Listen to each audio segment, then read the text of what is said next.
los derechos del cadáver para su posible exhumación.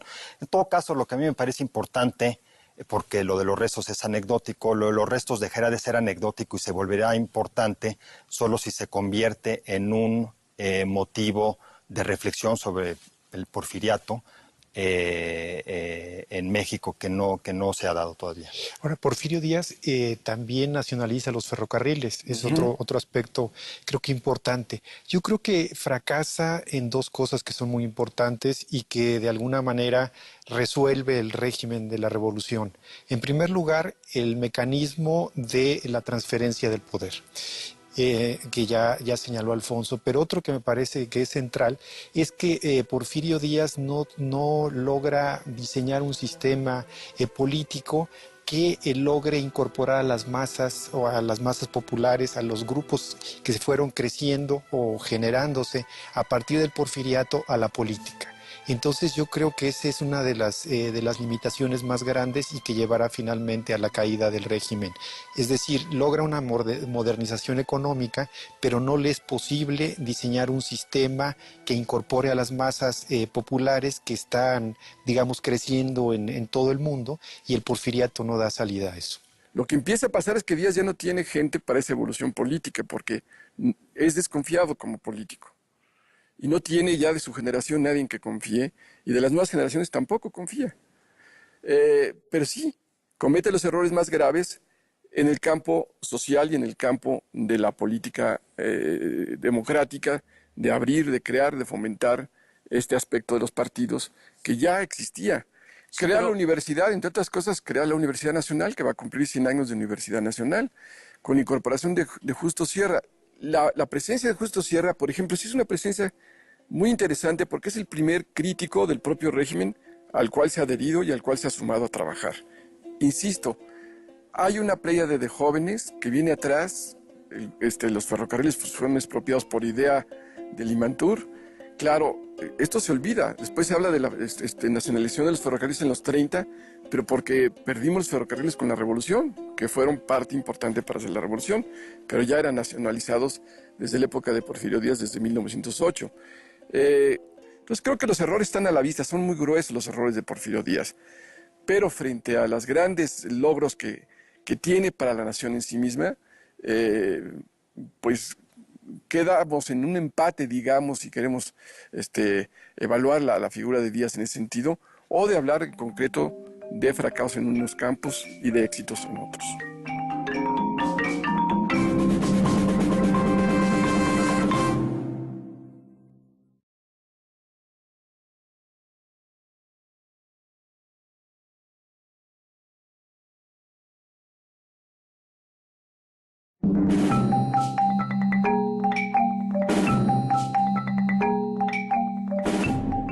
Quiero hablar de un tema que son los dilemas de la paz. Paz era el otro nombre de Porfirio Díaz. Paz, todo el mundo hablaba por paz. Cuando decía paz era porque quería hablar de Porfirio Díaz. Y hablaba de se hablaba de la independencia, la reforma y la paz. Hidalgo, Juárez, Porfirio Díaz. No se puede juzgar a Porfirio Díaz como un demócrata porque no quiso ser un demócrata. Se le tiene que juzgar como César, y como César cumplió. Y un César no prepara a otro César. Para existir tiene que matar a los otros Césares, tiene que cooptar, tiene que evitar el surgimiento de esos Césares. Por tanto, ese error no lo es. Entonces nos enfrentamos a los dilemas de su paz. Recuerden que la historiografía posrevolucionaria nos acostumbró a usar el término en latín, pax, por decir que era una cosa fingida, porque había una gran, seguramente algo muy malo, una gran represión, Justo Sierra decía, es un régimen, no es democrático, pero es legítimo. ¿Qué podríamos decir de esto, Carlos? Bueno, en primer lugar creo que logra la paz, pero a través de unas guerras locales, llamémosle así. Es decir, tarda varios años en ir reprimiendo, controlando los descontentos regionales, y a partir de ahí es cuando logra la paz. Yo creo también que a Porfirio Díaz se le escapa como a cualquier César, la posibilidad de tener algún diseño, digamos, de lo que serían las instituciones hacia el futuro.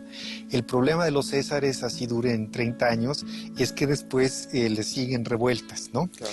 Entonces, de alguna manera, el hecho de que haya podido, digamos, establecer tal control, también da mucho alimento, da mucho combustible a la rebelión futura. Entonces, creo que ese es otro aspecto de Díaz que no hay que perder de vista, es decir, el cesarismo, el bonapartismo, generalmente a posteriori se traduce en épocas de violencia, en épocas de ruptura. Ese es uno de los fracasos de Díaz. Así es, yo lo entendería en términos más limitados.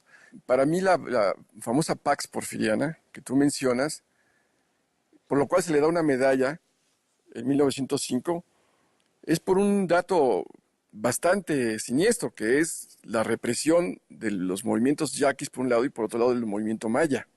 Todavía los resabios que había de la guerra de castas, y que realmente se le da la medalla de paz a Porfirio Díaz porque logra con los ejércitos, inclusive con Victoriano Huerta, que era general encargado de la lucha contra los yaquis primero y después contra los mayas, logra establecer esa pax.